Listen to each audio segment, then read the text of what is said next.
Espace Santé Jeune. Et si on en parlait ? Bonjour à toutes et à tous et bienvenue dans l'émission Espace Santé Jeune et si on en parlait.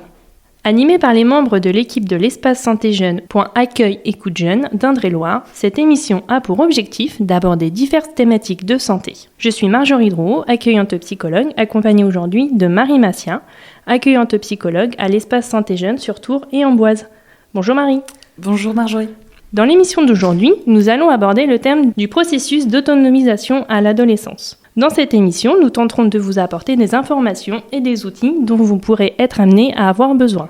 L'autonomie se définit comme la capacité d'une personne à subvenir à ses propres besoins, à ne dépendre d'autrui. L'autonomie se développe petit à petit.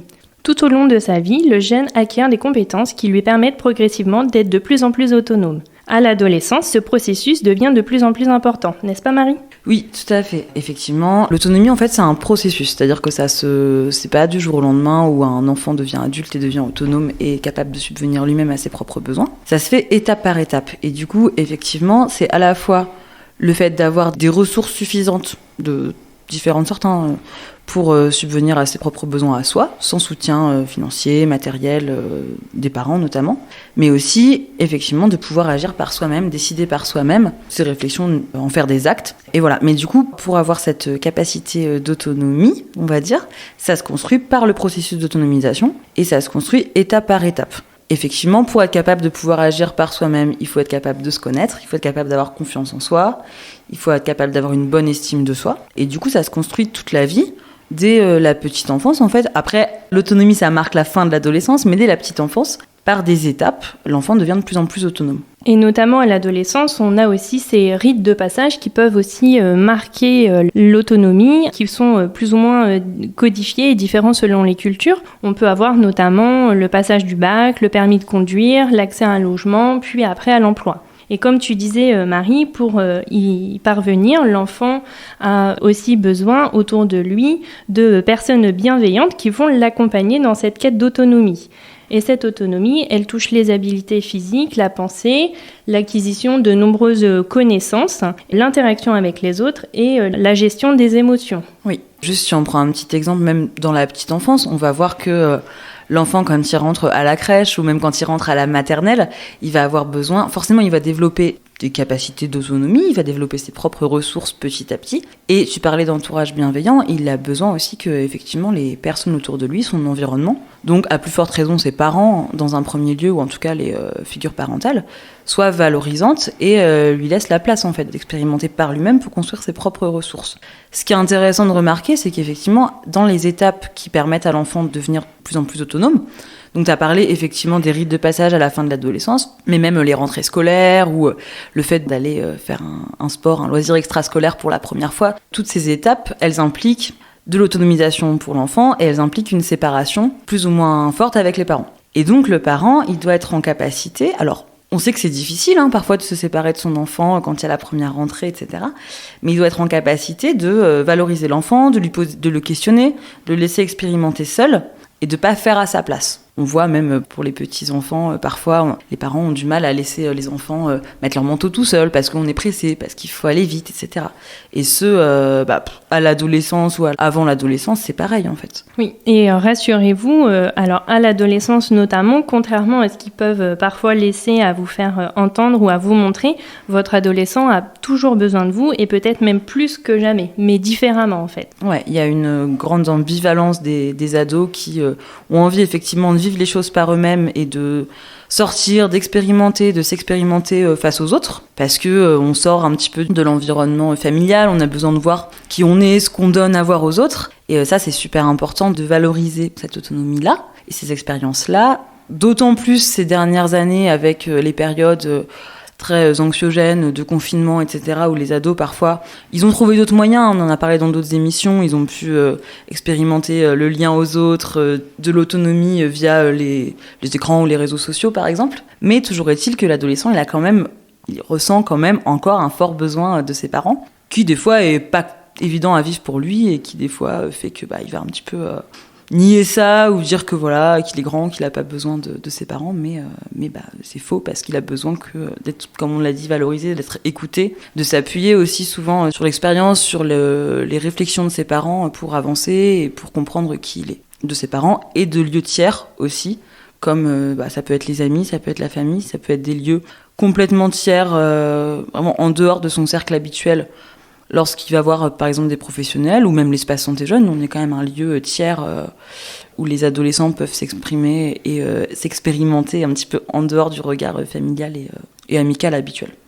Tout à fait. Ce qui est important aussi dans ce processus d'autonomisation, c'est la confiance mutuelle que le jeune va accorder à ses parents et que les parents vont accorder au jeune, qui va lui permettre petit à petit d'aller encore plus loin dans ce processus d'autonomisation, de pouvoir prendre confiance en lui-même aussi et de pouvoir tester des choses en toute sécurité également. Ouais. Le lien avec les parents, forcément, il change, en particulier à l'adolescence. Plus il y a d'autonomie, plus le lien il change.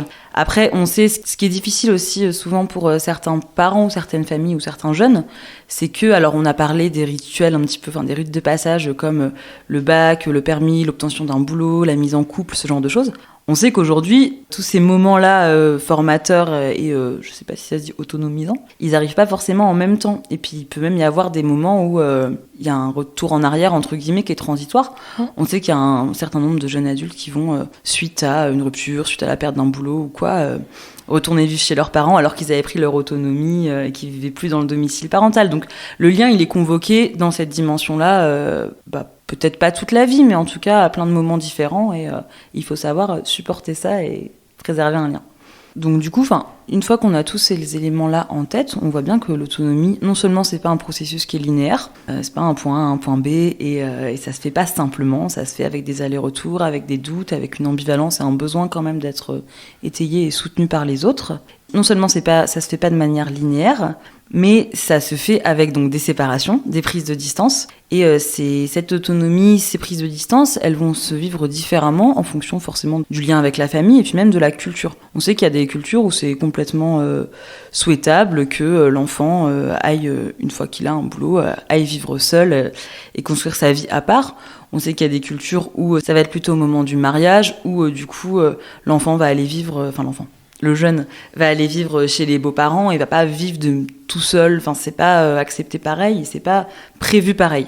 Les différentes étapes qui mènent à l'autonomie, elles sont normales et elles sont souhaitables, mais encore faut-il qu'elles soient un petit peu anticipées, préparées, pour pas qu'elles génèrent trop d'angoisse et qu'elles soient pas trop brutales. Donc qui dit autonomie dit séparation, et qui dit autonomie dit processus qu'il est nécessaire de préparer et qui dépend de plein de critères. Parce que le fait de devenir autonome, ça va pas se faire d'un coup, ça va être multifactoriel, et ça va dépendre aussi bien sûr des ressources que le jeune va pouvoir trouver autour de lui.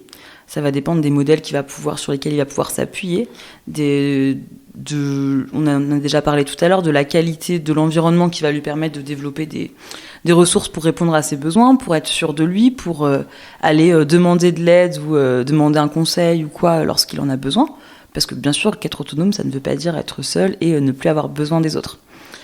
Par rapport aux parents, c'est important de pouvoir accompagner l'adolescent, le jeune ou même l'enfant petit à petit vers l'autonomie, vers une prise d'initiative, découvrir les choses par soi-même, faire ses propres expériences. Maintenant, bien sûr, ça ne veut pas dire que qu'il est souhaitable que le parent laisse, entre guillemets, tout faire à son enfant ou à son adolescent et ne s'occupe plus du tout de ses besoins, de sa vie. Ça se fait de manière progressive, et puis même s'il y a une prise de distance de l'adolescent, comme on disait tout à l'heure, le parent est aussi quand même le garant un petit peu du cadre et là aussi pour mettre des limites qui sont peut-être frustrantes, souvent frustrantes pour les adolescents, mais qui sont nécessaires à sa sécurité et qui lui sont nécessaires à pouvoir expérimenter et à se sentir rassuré, même s'il va pas souvent, les adolescents ne l'expriment pas comme ça, mais néanmoins c'est sécurisant et c'est important.